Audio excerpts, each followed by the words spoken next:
different areas of our territory. Our intimate zone is usually violated by other people for one of two reasons. The first is that the intruder is a close relative, a friend, or a person seeking sexual contact. The second reason is an intruder who is hostile and may be prepared to attack. While we usually tolerate the presence of strangers in our personal and friendly zone, the intrusion of a stranger into our intimate zone causes physiological changes in our body, such as an increase in heart rate, a rush of adrenaline, a rush of blood to the brain and muscles. All this is the body's physical preparation for a possible fight or flight. This means that even a friendly hug from a stranger can be met with hostility, even if she tries, in an effort, not to offend you, but smiles and does not show her negative emotions. If you want people to feel comfortable in your company, the golden rule is simple and clear: keep your distance. The closer your relationship is with the person you are talking to, the deeper they allow you to go into their personal zone.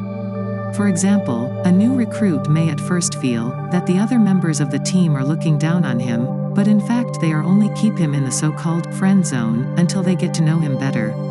The better the team gets to know him, the less the distance maintained by the other workers, until eventually he is allowed to enter the personal and, in some cases, the intimate zone of other workers. The distance at which people who kiss keep their hips from each other says a lot about the relationship between them. Lovers kissing with their whole bodies close together and moving unhindered in each other's zone of closest intimacy. However, the position between the hips is completely different when kissing a stranger or the best friend's spouse at a New Year's party. In both cases, the kissing hips will be separated by at least 15 centimeters. One of the relationships between distance and proximity exceptions is that the distance between people is sometimes affected by differences in social status. For example, a company director goes fishing with one of his subordinate. During the fishing trip, they may be in each other's personal or even in an intimate area.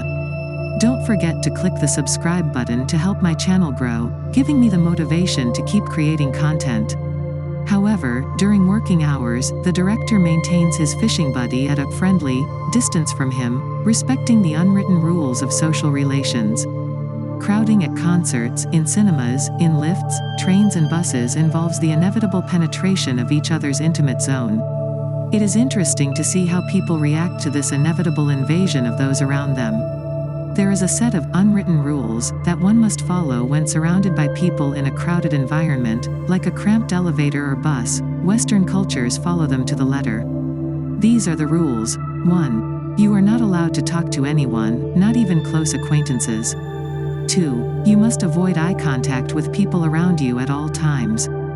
3. You must maintain a look of blankness at all times, your face must not show any emotion. 4. If you have a book or a newspaper, you must pretend to be engrossed in it. 5. The larger the crowd, the less body movement is tolerable. 6. If you are in an elevator, your eyes must follow the changing floor numbers on the overhead display. Describing people on a crowded bus at rush hour, we often use the following expressions: poor, unhappy, depressed.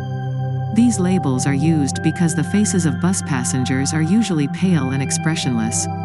However, this is only the observer's optical deception.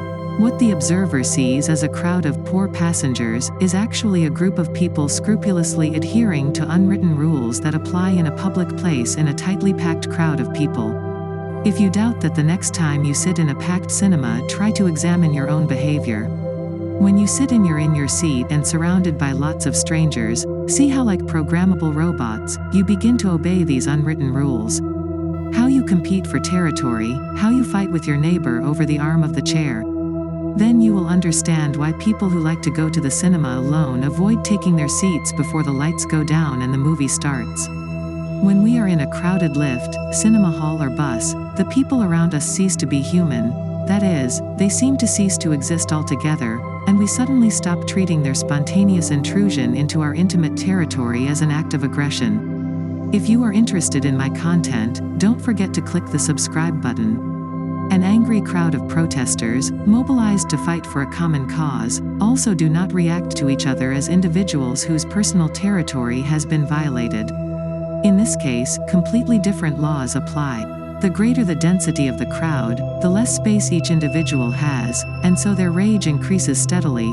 But in this case it is not directed against each other but against a common enemy outside the crowd, so that at any moment there may be a fight with the police. The police are well aware of this law, so its aim is to disperse the crowd so that the protesters move out of each other's personal space and calm down. Only in recent years have the authorities responsible for urban development and urban planners have begun to pay due attention to the fact that densely built-up residential areas severely constrain the personal space of the people who live there. The consequences of high population densities have become apparent in recent studies of the James Island deer population. This island is located in the ocean off the coast of Maryland. Here, a significant decline in deer numbers was observed, although the island was well fed and showed no signs of predation or infectious disease. Subsequent similar observations in rats and rabbits confirmed the same patterns. Stay tuned for the next episodes. See you there.